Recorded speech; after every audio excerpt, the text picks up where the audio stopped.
है सिसिली को, और फाइनली इस बेस पे वो सिसिली को अप्रूव करती है, उसको प्रीटी एनफ कहती है, उसको प्रीटी एनफ इस बेस पे कहती है क्योंकि जब वो ये देखती है कि सिसिली एक 18 साल की लड़की है लेकिन उसका जो बैकग्राउंड है वो बड़ा स्ट्रॉन्ग है और उसके पास अच्छी खासी दौलत है, तो इस बेस के ऊपर वो सिसिली कार्डियो को अपने भतीजे के लिए, सॉरी अपने भांजे के लिए, अपने नीस के लिए जो है वो सिलेक्ट कर लेती है। अच्छा जी, अब यहाँ पे सॉरी अपने नेफ्यू के लिए वो सिलेक्ट कर लेती है। एंड आफ्टर दैट यहाँ पे हम देखते हैं कि जब वो उसको सिलेक्ट करती है तो लेडी ब्रैगनल क्या कहती है, उसको फुल वो देखती है।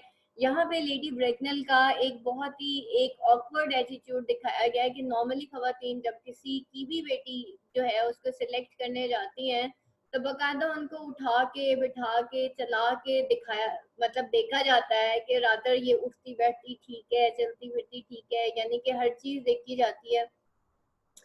और यही सारी चीजें जो है यहाँ पे दिखाई गई हैं कि किस तरीके से वो उसको किस चीज पे, लेकिन एंड पे सारा कुछ करने के बाद भी, उसकी दौलत देखने के बाद भी अभी भी वो उसको क्रिटिकली एवेलुएट कर रही है कि हमारी नॉर्मली घरों की, घर में जो औरतें होती हैं, खवातीन होती हैं, उनकी आदत होती है कि किस तरीके से वो औरों की बेटियों को जो है सेलेक्ट करती हैं, और उनका जो सिलेक्शन का पैमाना होता है वो फाइनली फिर दौलत ही होता है। और दौलत होने के बावजूद भी फिर वो कहीं ना कहीं से उनको फिर भी चेक कर रही होती है कि जी ये कैसी है, ये चल भी सकती है हमारे साथ कि नहीं चल सकती है, and this and so on, and what about the mannerism and, मतलब जाहिर बात है एक शहर की जो खातून है वो कभी भी अपने जो भांजा है उसके लिए कभी भी कोई ऐसी खातून नहीं सिलेक्ट करेगी जो कि गांव की लड़की हो और जो हर वक्त एक डायरी में रहती हो या इस तरह से।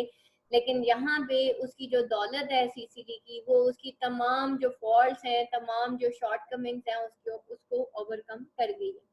यहाँ पे जब हम पहुंचे थे आगे तो लेडी ब्रेगनल क्या कहती हैं, there are distinct social possibilities in Miss Cardew's profile. वो कहती है कि बहुत सी सोशल जो है सोशल पॉसिबिलिटीज हैं कार्डियो की प्रोफाइल में, यानी कि अब वो जो है सोशली स्ट्रॉन्ग भी है। सोशली देखा जाए तो वो एक 18 साल की लड़की भी है जिसको इजीली मोल्ड किया जा सके। नॉर्मली जो खवातीन होती हैं वो जब अपने बेटों के लिए लड़की सेलेक्ट करती हैं वो कहती है छोटी उम्र की होनी चाहिए। What was the reason behind that कि जो छोटी उम्र की खवातीन बच्चियां होती हैं या लड़कियां होती हैं उनको मोल्ड करना आसान हो जाता है अकॉर्डिंग टू उनके घर के हिसाब से। तो वो जो है वो कहती है कार्डियो की, मिस कार्डियो की प्रोफाइल में कुछ ऐसी चीजें हैं, सोशल पॉसिबिलिटीज हैं जिसकी बेस पे, और वो सोशल पॉसिबिलिटीज बहुत ज्यादा नहीं है, जो उसकी मेन पॉसिबिलिटी है वो क्या है, वो उसकी वेल्थ है।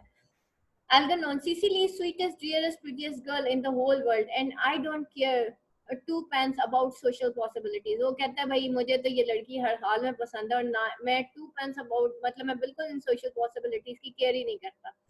Lady Bracknell, never speak disrespectfully of society. वो कहती है ये सोसाइटी को कभी भी तुम डिसरिस्पेक्टफुली सोसाइटी के बारे में बात ना करो, हमें वही चीज सिलेक्ट करनी है जो अकॉर्डिंग टू सोसाइटी है।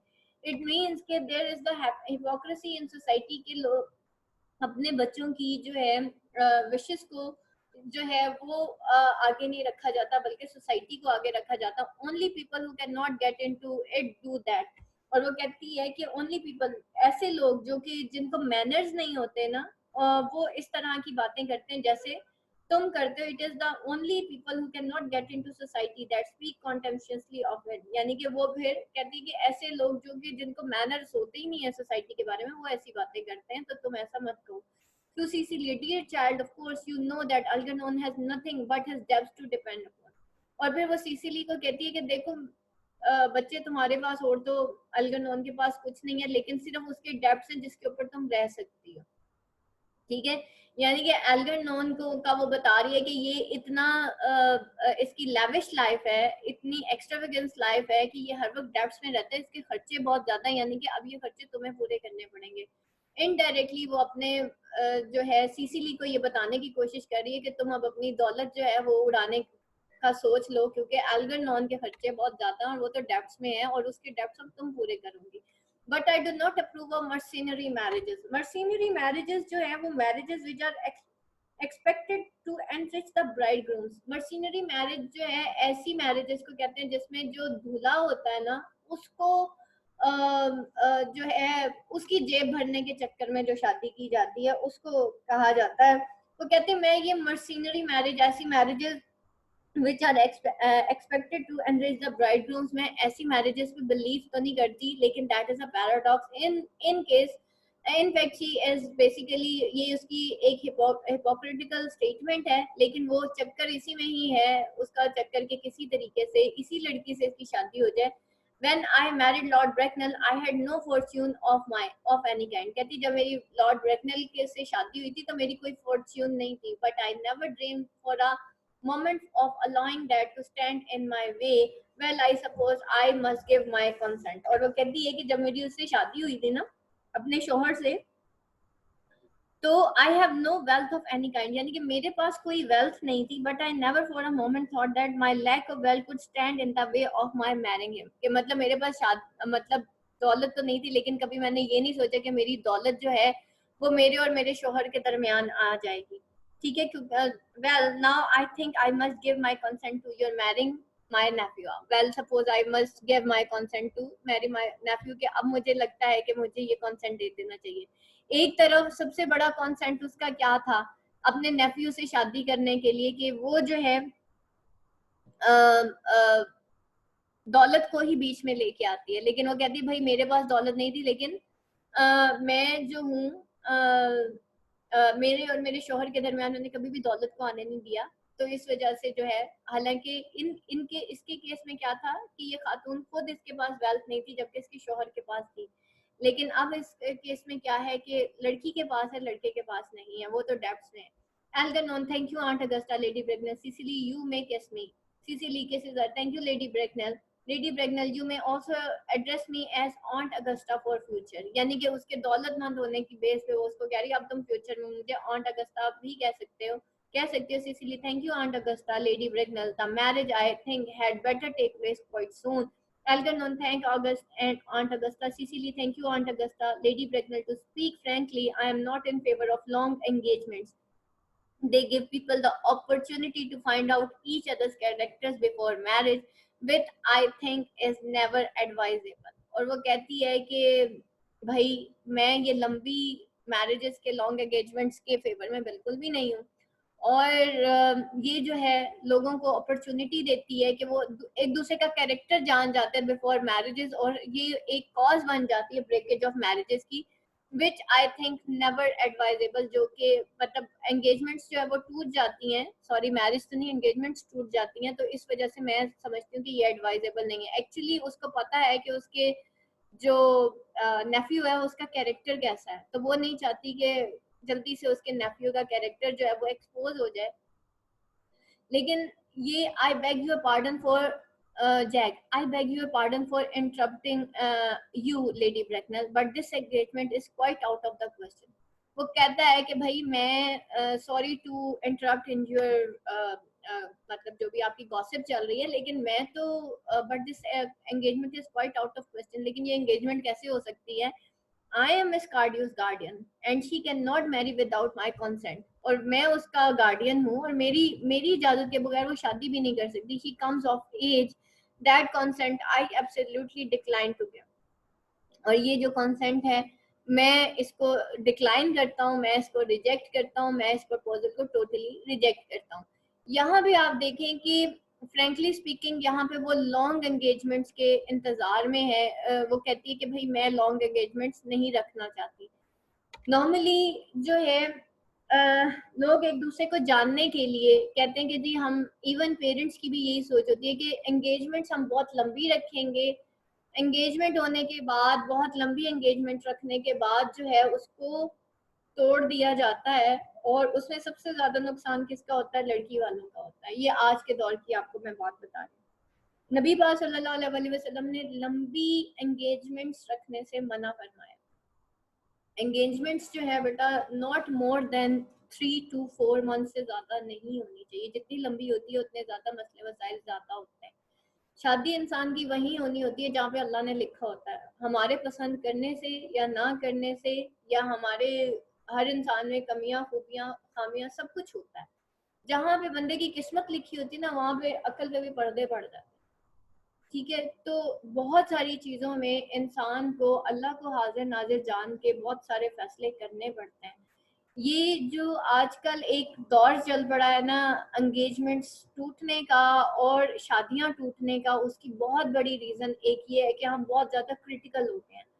हम लोगों को ऐसे नजर आने लग गया जैसे हमारे पास ऑप्शंस बहुत ज्यादा हैं, चाहे वो लड़के हैं, चाहे वो लड़कियां, चाहे उनके पेरेंट्स हैं। उनको ये लगता है कि हमारे बच्चे जो हैं वो इस हद तक कोई आसमान से उतरी हुए कोई इंसान है, वो उनको बर्दाश्त करना सिखाते ही नहीं है, चाहे वो लड़कियों के पेरेंट्स हैं, चाहे वो लड़कों के पेरेंट्स हैं। तो बेटा ये चीज जो है यहाँ पे, जो वो कह रही है ना कि लॉन्ग एंगेजमेंट, वैसे ही एक टॉपिक है, तो आपको ये बताती चलूं कि इस्लाम में लंबी एंगेजमेंट्स नहीं है। ठीक है, यहाँ पे अगर रिश्ता तय होता है तो साथ ही या तो निकाह हुआ हो आया करता था, आफ्टर प्रपोजल रुखसती हो जाया करती थी, और एंगेजमेंट्स मैक्सिमम 3 मंथ से ज्यादा नहीं रखी जाती थी नॉर्मली। तो इस चीज में जो है ये थोड़ा ख्याल करें कि बजाय इसके के बाद में दोनों का ही लॉस होता है, दोनों का नुकसान होता है, और उसमें लड़कियों का ज्यादा नुकसान होता है, लड़की वालों का ज्यादा नुकसान होता है। तो उससे कहीं बेहतर है कि ये इस तरह से ना किया जाए। आजकल जो माशरे का एक दौर बन गया है और एक ये मजाक ही बना लिया गया है। अच्छा जी, उसके बाद वो कहता है Lady Bracknell, upon what grounds may I ask Algernon extremely I may almost say an ostentatiously eligible young man. Lady Bracknell कहती है भाई किस ग्राउंड पे तुम हमें इनकार कर रहे हो। Algernon is an extremely I may almost say an instantaneously eligible young man, मतलब वो तो हद से ज्यादा एलिजिबल यंग मैन है। अब यहाँ पे देखें, क्योंकि उसका भांजा है इस वजह से उसको एलिजिबल लग रहा है। he has nothing but he looks everything, what more can one desire। ठीक है, वो कुछ भी नहीं है लेकिन वो सब कुछ लगता है, और what more can one desire, और इससे ज्यादा कोई क्या डिजाइन कर सकता है। नॉर्मली जब हम रिश्ता कर भी लेते हैं ना अपने बच्चों का, बच्चियों का, मैंने नॉर्मली माओ को देखा है, स्पेशली खवातीन को, उनको बहुत आदत होती है अपने बेटे की या अपनी बेटी की इररेलेवेंट तारीफ करने की। जो उसके अंदर नहीं भी होती ना, उसकी भी तारीफ की जा रही होती है कि जी हमारी बेटी तो यूं, तो आपका बेटा तो यूं। तो that is a very wrong way, जो कि यहाँ पे एक खातून टिपिकल विक्टोरियन लेडी का दिखाया जा रहा है। हम हमेशा पाकिस्तान को कोसते रहते हैं। यहाँ पे देखें जो है जो लंदन की फैमिलीज है वहां पे भी वही कुछ होता है, क्योंकि देखें बेटा ये जो फितरत है ना ये कहीं पे भी नहीं बदलती। औरत चाहे पाकिस्तान की है या लंदन की है, औरत औरत ही है, और जो टिपिकल औरत है वो ऐसी ही होती है जैसे लेडी ब्रेकनल है। हम लोग अपने आप को ज्यादा अंडर एस्टिमेट करते हैं कि शायद पाकिस्तानी कल्चर ही ऐसा। पाकिस्तानी कल्चर का मसला नहीं है, अगर आप इंग्लिश लिटरेचर उठा के देखें तो आपको पता चलेगा खवातीन की फितरत ही ऐसी है। ठीक है, चाहे फिर वो लंदन की है, अमेरिका की है या पाकिस्तान की है। Jack, it pains me very much to have speak frankly to you, Lady Bracknell, about our new nephew. But the fact is that I do not approve at all of this moral character. I suspect him of being untruthful. अब वो कहता है ये Jack कि ये मुझे बहुत ज्यादा पेन करता है to speak frankly to you Lady Bracknell, कि मैं आपसे बहुत ज्यादा फ्रेंकली बात करूं, because you have already irritated me a lot about your nephew, कि मैं तुम्हारे नेफ्यू के बारे में तुमसे फ्रेंकली बात करूं, क्योंकि actually he knows everything about the, जब वो कहती है ना कि he has nothing but he looks everything, वो कहता है इस एवरीथिंग के बारे में मैं सब कुछ जानता, but the fact is that I do not approve all of his moral character. सबसे बड़ी बात ये है कि मैं उसके मॉरल कैरेक्टर को कभी अप्रूव कर ही नहीं सकता। I suspect him of being untruthful, और मुझे इस पे शक है कि ये अनट्रूथफुल है। Lady Bracknell, untruthful my nephew Algernon, impossible, he is an Oxonian. और वो कहती है कि मेरा मेरा बेटा और वो भी मेरा नेफ्यू और वो भी अनट्रूथफुल, वो एक ऑक्सीनियन है।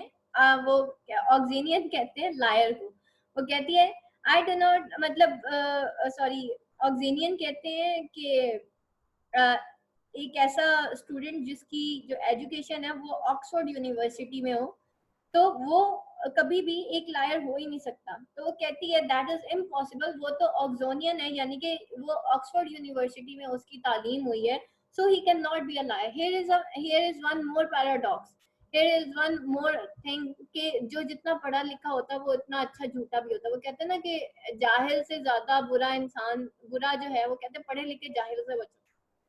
जो पढ़ा लिखा होता है वो इंसानों को जरा पढ़े लिखे अंदाज में बेवकूफ बनाता है। दुनिया खराब करने में अनपढ़ बंदे का हाथ नहीं है, दुनिया खराब करने में ये पढ़े लिखे जाहिलों का ज्यादा किरदार है। द रीजन इज दैट पढ़ लिख के उनको ज्यादा अच्छा तरीका आ जाता है कि झूठ कैसे बोलते हैं। अभी रिसेंटली आप लोगों को एंड पे बताती हूँ ये पढ़ी लिखी कौम ये करती क्या है और आजकल ये क्या कर रही है। मैं एंड पे बताती हूँ, जरा ये एंड कर लूँ ना, फिर आपको एक वाक्य बताती हूँ अभी रिसेंटली हुआ क्या मेरे साथ इस weekend. Jack, I fear there can be no possible doubt about the matter. और फिर वो कहते हैं Jack, I fear there can be no possible doubt about the matter, कि मुझे I am afraid that there can be no doubt at all about his being a liar. Matter क्या है कि भाई मुझे तो कोई शक ही नहीं है कि वो जो है एक जो है अबाउट द मैटर कि वो एक लायर है। This afternoon during my temporary absence in London on an important question of romance he obtained admission to my house by means of the false pretence of being brother. और वो कहते हैं इसी afternoon में मेरी temporary absence in London में एक important question of romance की खातिर इसने क्या किया है, इसने मेरी he obtained admission to my house, मेरे घर में ये दाखिल हुआ है by means of false pretence of being my brother. False pretence करके एक्ट करके कि ये मेरा ब्रदर है, अंडर एक लायर बन के, under an assumed name he drank. और एक एज्यूम्ड नेम जो कि वो उसने अपना रखा हुआ था। I have been informed my butler, मैंने अपने मेरे बटलर ने मुझे बताया, an entire pint bottle of my Perrier George brut 89 wine I was specially reserving for myself. और मेरे बटलर ने मुझे बताया है कि ये मेरी पूरी की पूरी शराब की बोतल पी गया है जो कि मैंने रिजर्व रखी हुई थी अपने लिए। कंटिन्यूइंग हिज डिसग्रेसफुल डिसेप्शन, और इससे भी आगे कंटिन्यू करते हुए अपनी इस धोखेबाजी को, he succeeded in course of the afternoon in alienating the affection of my only ward। और इसको सक्सीड करते हुए और तो और वो कहता है कि आफ्टरनून में उसने मेरी वार्ड की अफेक्शन को हासिल करने के लिए भी बहुत कोशिश की। He subsequently state to tea, और वो जो है सब्सिक्वेंटली चाय तक पहुंच गया, and that I don't intend to have a and devoured every single muffin। और सारे के सारे muffins खा गया है। And what makes his conduct all more heartless is that he was perfectly well aware from the first that I have no brother। और इसको शुरू से ही पता था कि मेरा कोई भाई नहीं है, that I never had a brother and that I don't intend to have a brother। और ना ही मेरी कोई, ना तो मेरा कोई भाई था, ना मुझे कोई भाई रखने की जरूरत है। Not even of any kind। I distinctly told him so myself yesterday afternoon। मैंने उसको शाम को ही बता दिया था कि मेरा कोई भाई नहीं है। Lady Bracknell, ahem Mister Worthing, after careful consideration I have decided entirely to overlook my nephew's conduct to you। कि भाई मैं अपने नेफ्यू के कंडक्ट को तुम्हारे लिए दोबारा से देखती हूँ। Jack, that is very generous of you, Lady Bracknell। My own decision, however, is unalterable। I decline to my consent। वो कहता है कि बहुत आपका बहुत शुक्रिया अगर आप इतनी जनरस हैं, लेकिन मेरा डिसीजन जो है वो अनऑल्टरेबल है, यानी कि ये तब्दील नहीं होगा। मैं इस प्रपोजल को रिजेक्ट करता हूँ। Lady Bracknell to Cecily, come here sweet child. Cecily goes over, how old are you dear? Cecily, well I am really only 18 but I always admit to 20 when I go to evening parties। वो कहती है मैं तो 18 साल की हूँ लेकिन मैं 20 साल का अपने आप को एडमिट करती हूँ जब मैं, मतलब मैं बिहेव ऐसे करती हूँ जैसे 20 साल की हूँ ना। Lady Bracknell, you are perfectly right in making some slight,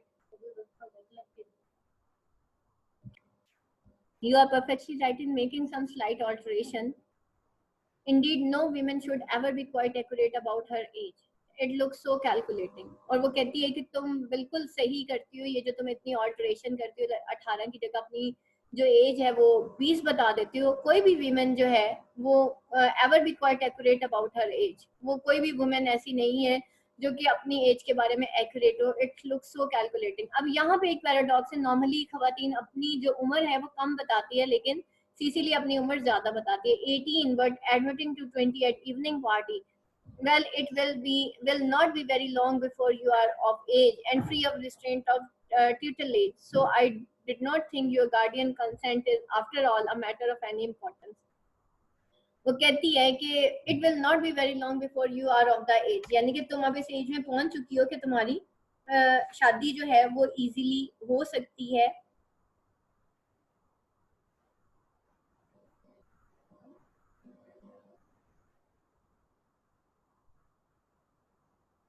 तो वो उसको कहती है 18 बट एडमिटिंग टू 20 एट, मतलब जब वो उसको कहती है 18 but admitting to 20 at evening party will it not be very long before or of age, यानी कि अब जो है तुम इतनी दूर नहीं हो उस एज से कि तुम जो हो फ्री फ्रॉम tutelage, यानी कि तुम अब गार्डियनशिप या सरपरस्ती से अब तुम आजाद होगी हो। So I don't think your guardian consented is after all, तो अब मैं ये समझती हूँ कि तुम्हारे ये जो गार्डियन है उसका कंसेंट जो है तुम्हारी शादी के लिए कोई इम्पोर्टेंट मैटर नहीं है। Jack, pray excuse me, Lady Bracknell, for interrupting you again, but it is only fair to tell you that according to terms of her guardian's father, Miss Cecily Cardew does not come legally of age till she is 25. और वो कहता है कि जब तक ये 35 years की नहीं होगी तब तक ये लीगली इस एज की नहीं हो सकती कि खुद से शादी कर सके। Lady Bracknell, that does not seem to me to be a grave objection. और वो कहती है कि even that does not seem to me serious objection. 35 is very attractive age, 35 बहुत attractive age होती है। London society is full of women of very highest worth who have of their own free choice remained 35 for years, यानी कि उनके पास free choice होती है, 35 साल तक वो कुंवारी रह सकती हैं। Lady Dumbleton is also an instance in point. Lady Dumbleton जो है वो भी इसी इंस्टेंस की, मतलब इसी तरह की खातून है। To my knowledge she has been 35 ever since she arrived at the age of 40 which was many years ago now. I see no reason why our dear Cecily could not be even still more attractive at the age you mentioned she is at present. वो कहती है 35 साल में तो वो और भी ज्यादा अट्रैक्टिव हो जाएगी। There will be a large accumulation of property, और तब तक उसकी प्रॉपर्टी भी अच्छी खासी हो जाएगी। तो भाई हम 35 साल तक इंतजार कर लेते हैं। तो Cecily, Algie, could you wait for me till I was 35? Algernon, of course I could, Cecily. You know I could, Cecily. Yes, I felt it instinctively, but I could not wait all that time. I hate waiting even 5 minutes for anybody. It always makes me rather cross. I am not punctual myself, I know, but I do like punctuality in others. And waiting, even to be married, is quite out of question. और वो Cecily उसको कहती है कि देखो, I felt it instinctively, but I could not wait all that time. वो कहती है कि I had an intuition, sorry, but you would be willing to wait, कि भाई तुम जो हो अब्दल कर रहे हो, तुम you are willing to wait, लेकिन but I could not wait at all that time. मैं 35 साल की होने तक का वेट नहीं कर सकती। I hate waiting even 5 minutes for any one, कि मैं 5 मिनट भी किसी का इंतजार नहीं कर सकती। It always make me rather cross, ठीक है, ये मेरे लिए जो है बहुत ज्यादा इरिटेबल है। I am not punctual myself, और I know that I am myself not punctual. I know but I do like punctuality in others. मैं खुद तो पंक्चुअल नहीं हूँ, लेकिन लोगों के अंदर पंक्चुअलिटी को जो है लाइक करती हूँ। And waiting even to be married is quite out of question, और ये शादी करना और वो भी इतनी देर तक वेट करना, ये आउट ऑफ क्वेश्चन है। Algernon. Then what is to be done, Cecily? Cecily, I don't know, Mr. Moncrief. Lady Bracknell, my dear Mr. Worthing, as Miss Cardew stated positively that she cannot wait till she is 25, a remark which I am bound to say seemed to me to show a somewhat impatient nature. I would beg of you to reconsider your decision. वो mister वर्टिंग से कहती है कि जैसे कि miss cardio ने बड़ा positively state किया, बताया, अपना सारा एक्सप्लेन किया अपने आप को, तो वो 25 इयर्स तक वेट नहीं कर सकती। A remark which I am bound to say, और अब मैं बाउंड हूँ, मैं मजबूर हो गई हूँ कि मैं तुमसे इंसिस्ट करूँ, तुमसे ये कहूँ कि seems to me to show a somewhat impatient nature, कि उसकी एक impatient nature है। और इस वजह से मैं तुमसे गुजारिश करती हूँ कि तुम अपनी इस डिसीजन को रिकंसीडर करो जो तुमने इनका प्रपोजल रिजेक्ट कर दिया। Jack, my dear Lady Bracknell, the matter is entirely in your hands. The moment you consent to my marriage with Gwendolen, I will mostly gladly allow your nephew to form an alliance with my ward. और Jack को वो कहती है कि I will mostly glad allow your nephew, कि मैं जो हूँ तुम्हारा मतलब अगर तो तुम ग्वेंडोलन से मेरी शादी पे राजी होती हो तो भाई मैं फिर तुम्हारे नेफ्यू को भी जो है अपनी वार्ड के साथ उसकी शादी कर दूंगा. Lady Bracknell rising and drawing herself, you must be quite aware that what you propose is out of question. वो कहती है कि तुम्हें पता है कि तुम जो प्रपोज कर रहे हो ये आउट ऑफ क्वेश्चन है. Jack, then a passionate celibacy is that all any of us can look forward. फिर वो कहता हम सारे के सारे सिंगल ही रह जाएंगे. celibacy यानी कि सिंगल ही रह जाएंगे, किसी की शादी नहीं होगी. फिर Lady Bracknell, this is not destiny, I propose for Gwendolen. वो कहती है ये कोई डेस्टिनी नहीं है जो कि मैंने ग्वेंडोलन के लिए प्रपोज किया. Algernon of course can choose for himself, यानी कि ग्वेंडोलन की भी शादी हो जाएगी लेकिन किसी और से हो जाएगी, और एल्गरनॉन भी अपने लिए कोई और लड़की देख लेगा. Puts out her watch. Come dear, Gwendolen rises. We have already missed 5 or if not 6 train. वो कहती है हम ऑलरेडी 5 बजे वाली ट्रेन मिस कर चुके हैं और अब जो है हम 6 वाली ट्रेन जो है वो मिस नहीं करना चाहते. To miss any more might expose us to comment on platform. और हम जितनी ज्यादा यहाँ पे मतलब ट्रेन मिस करेंगे तो हमें प्लेटफॉर्म पे और ज्यादा कमेंट सुनने पड़ेंगे या करने पड़ेंगे. Enter Dr. Chasuble. Chasuble, everything is quite ready for christening. Lady Bragnell, the christening, sir, is not that somewhat premature. कि प्रीमेच्योर ही अब क्रिश्चनिंग, ना तो किसी की शादी हुई है ना बच्चे हुए हैं, तो आप लोग प्रीमेच्योर क्रिश्चनिंग कर रहे हैं. Chasuble, looking rather puzzled and pointing to Jack and Algernon. Both these gentlemen have expressed a desire for immediate baptism. दोनों ने भाई अपने नाम रखने के लिए जो है एक डिजायर शो किया. लेडी ब्रैगनल, एट देयर एज, इस एज में, the idea is grotesque and irreligious. Algernon, I forbid you to be baptized. I will not hear of such excesses. Lord Bracknell would be highly displeased if he learned that was the way in which you wasted your time and money. और वो lady ब्रैकनल कहती है ये idea तो बहुत ज्यादा grotesque है and irreligious है. Algernon, I forbid you to for baptize, कि भाई तुम्हें तो कम से कम बैप्टाइज नहीं होना चाहिए, मतलब अपना नाम दोबारा से नहीं रखना. I will not here of such axes, और मैंने कभी इस तरह के एक्सेसेस के बारे में नहीं सुना कि इतनी उम्र में जाके तुम नाम रख रहे हो. Lord ब्रैकनल would be highly displeased, और लॉर्ड ब्रैकनल जो है वो बहुत ज्यादा जो है वो नाराज होगा if he learned that the way was the way in which you wasted your time and money, कि जिस तरीके से तुमने अपना टाइम और मनी वेस्ट किया.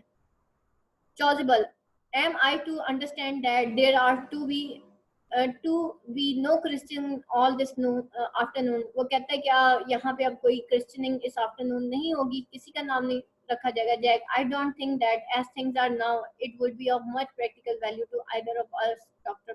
Chasuble, वो कहता है अब जरूरत नहीं है क्योंकि अब जो है सब चीजें ऑल्टर हो गई हैं, चेंज हो गई हैं. Chasuble, I am grieved to hear such sentiments from you, Mr. Worthing. They savor of the heretical views of the Anabaptist view that I have completely refuted in 4 of my unpublished sermons. However, as your present mood seems to be one peculiar secular, I will return to the church at once. Indeed, I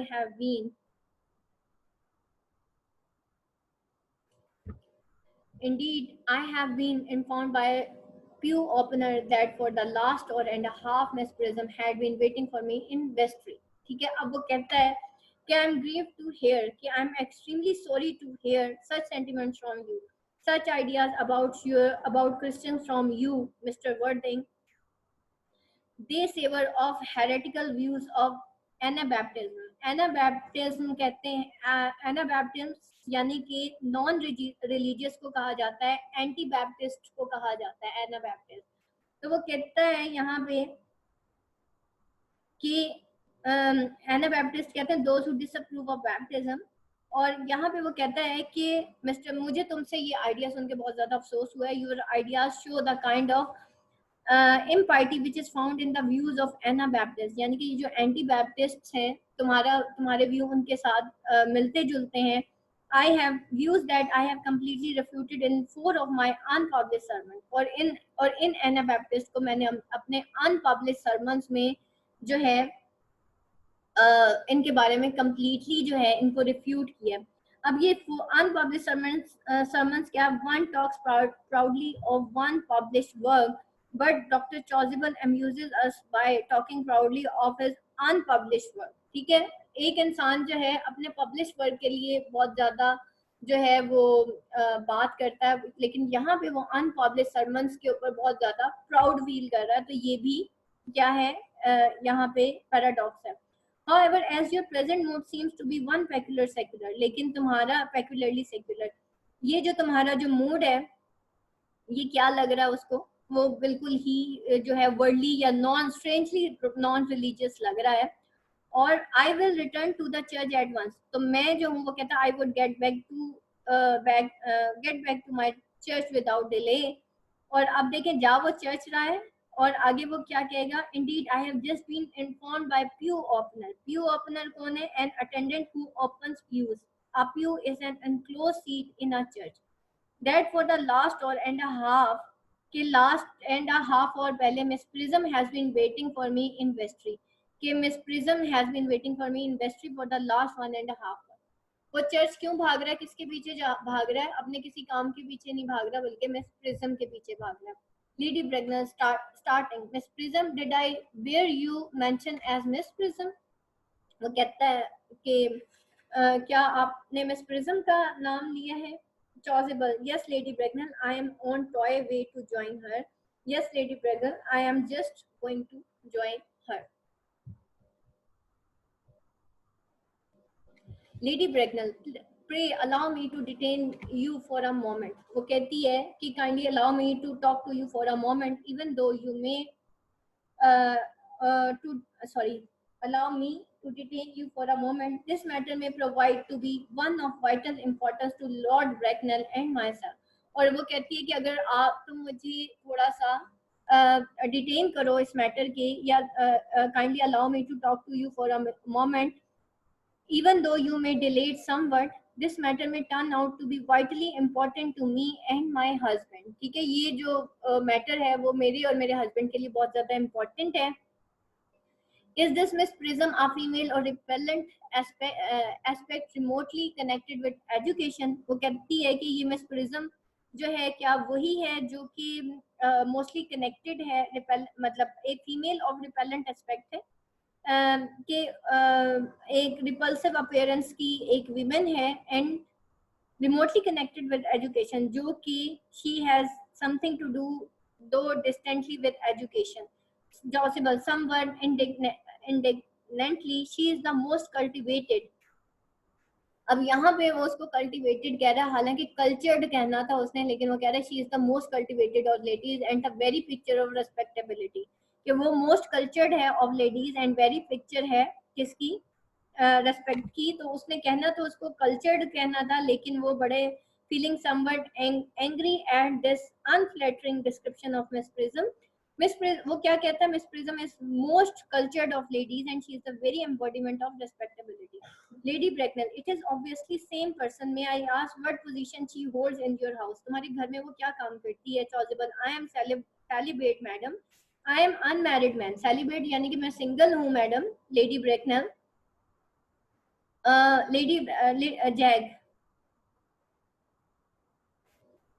Jack, interposing, Miss Prism, Lady Bracknell has been for the last 2 years Miss Cardew's esteemed governess and valued companion. वो कहता है कि भाई वो उसकी governess है Lady Bracknell. In spite of what I hear of her, I must see her at once, let her be send for. उसको बुलाओ, मैं उसको देखना चाहती हूँ।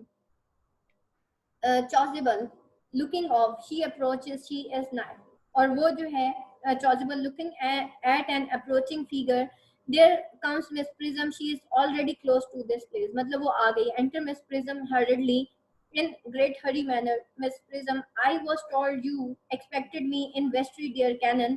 अब वो Chasuble को कैनन कहती है और वो उसको कहती है, वो आप सुनते हैं, वो देखते होंगे बुलबुले, उसमें वो जो है कौन सा एक कैरेक्टर है, मोमो जो है, वो हर बंदे का नाम उल्टा ले लेती है, वो भी तो एक पैराडॉक्स ही है ना। तो वो जो है वो मोमो की तरह यहाँ पे मिस प्रिज्म जो है Chasuble को क्या कहती है? My dear canon. ठीक है, तो वो कहती है कि I was told you expected me in vestry, dear canon, कि I was told that you wanted me to meet you in very vestry, my dear canon. I have been waiting for you there for an hour and 3 quarters, कि मैं तुम्हारा वहां पे 1 घंटे और 3 quarters तुम्हारा इंतजार करती रही हूँ. Catches sight of Lady Bracknell, who has fixed her with stony glare. Miss Prism goes pale and scared. She looks anxiously round as if desirous to escape. अब वो कहती, वो उसको बहुत गौर से लेडी ब्रैकनल उसको देख रही होती है, और मतलब एकदम से उसकी आंखें उसके ऊपर, मिस प्रिज्म के ऊपर फिक्स हो जाती हैं, और मिस प्रिज्म जो है एकदम कंफ्यूज हो जाती है उसको देख के. Lady Bracknell in a severe judicial voice, Prism. Miss Prism bows her head in shame. Come here, Prism. Miss Prism approaches in a humble manner. Prism, where is the baby? General consternation. The cannon starts back in horror. Algernon and Jack pretend to be anxious to shield Cecily and Gwendolen from hearing the detail of terrible public scandal. अब वो जो है क्या होता है वहां पे, एक जनरल कॉन्स्टरनेशन होती है.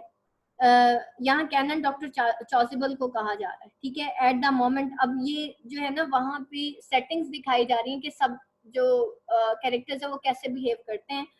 तो यहाँ पे देखिए, at the mention of the baby, everybody present feel alarmed. Dr. Chasuble shudders and steps back, feeling shocked. Algernon and Jack pretend to be anxious to prevent Cecily and Gwendolen from hearing the details of some terrible scandalous love affair resulting in the birth of an illegitimate child.